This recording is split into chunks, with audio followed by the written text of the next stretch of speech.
নমস্কার দর্শক বন্ধুরা, শুরু করছি আজকের গণিত কৌশল। আজকের বিষয় বর্গমূল নির্ণয় করার কৌশল। কিভাবে খুব দ্রুত কৌশল অবলম্বন করে আমরা বর্গমূল নির্ণয় করব, সেই টেকনিক, সেই ট্রিক্স এখানে উপস্থাপন করার চেষ্টা করছি। লক্ষ্য রাখুন, একটি ফিগার আমি লিখে নিয়েছি, বেশ বড় যোগফল আকারে লেখা আছে। এই ফিগারটার বর্গমূল নির্ণয় করতে গেলে আমরা যে পদ্ধতি সকলেই জানি, এইগুলো আগে যোগ করে নিতে হবে। এইগুলো যোগ করে নেওয়ার পর বর্গমূল নির্ণয় করার যে পদ্ধতি আছে সেই পদ্ধতি করতে হবে, তবেই আমরা বর্গমূল পাব। কিন্তু সেই পদ্ধতিতে যাচ্ছি না। এর বর্গমূল কত হবে? এর বর্গমূল হবে 8।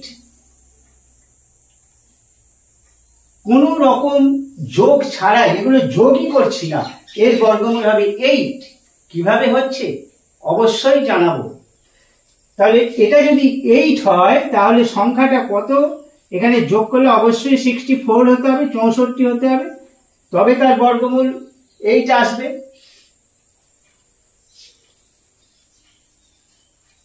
যে কৌশলটি দেখাবো ক্লাস 1-এ ছাত্রছাত্রীরাও এই কৌশলটি জানলে তারাও করতে পারবে। 1-এ বর্গমূল শেখানো হয় না, কিন্তু যদি এই কৌশলটা বলে দেওয়া হয় তারাও পারবে, খুব মজা পাবে এতে। নিচে আর একটি ফিগার লেখা আছে, এটার থেকে আরো বড়। এর বর্গমূল কত হবে? এর বর্গমূল হবে 10। 10 হবে বর্গমূল। তাহলে এগুলো যোগ করলে নিশ্চয়ই 100 হতে হবে, 100 হতে হবে, তবে না 10 আসবে বর্গমূলটা। 100 হতে হবে, যোগ করলে নিশ্চয়ই 100 হবে। এবার আসছি কিভাবে এটি সম্ভব হচ্ছে এবং কোন ক্ষেত্রে এই কৌশলটা আমরা প্রয়োগ করতে পারবো।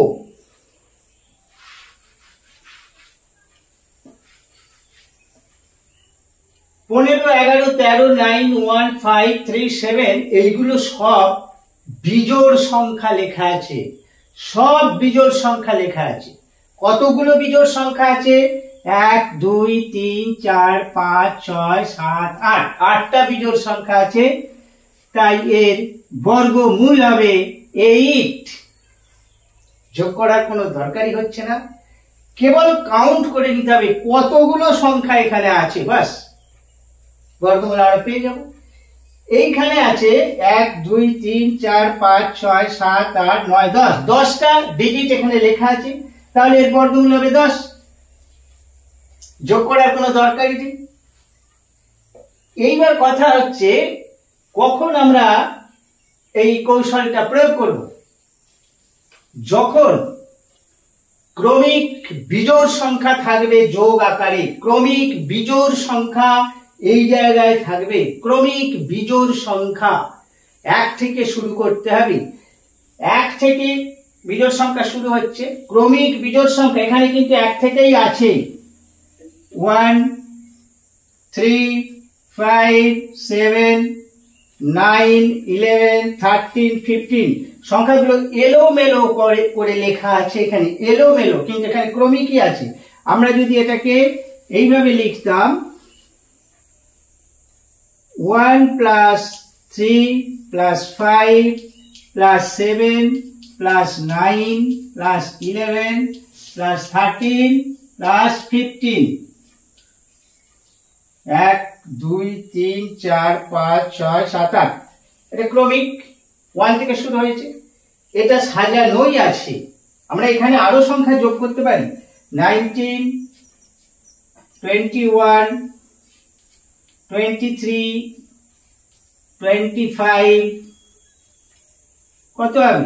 সংখ্যাগুলো গুণে নিলেই হয়ে যাবে। তাহলে এটা হচ্ছে যোগ করতে, এটা হচ্ছে 8।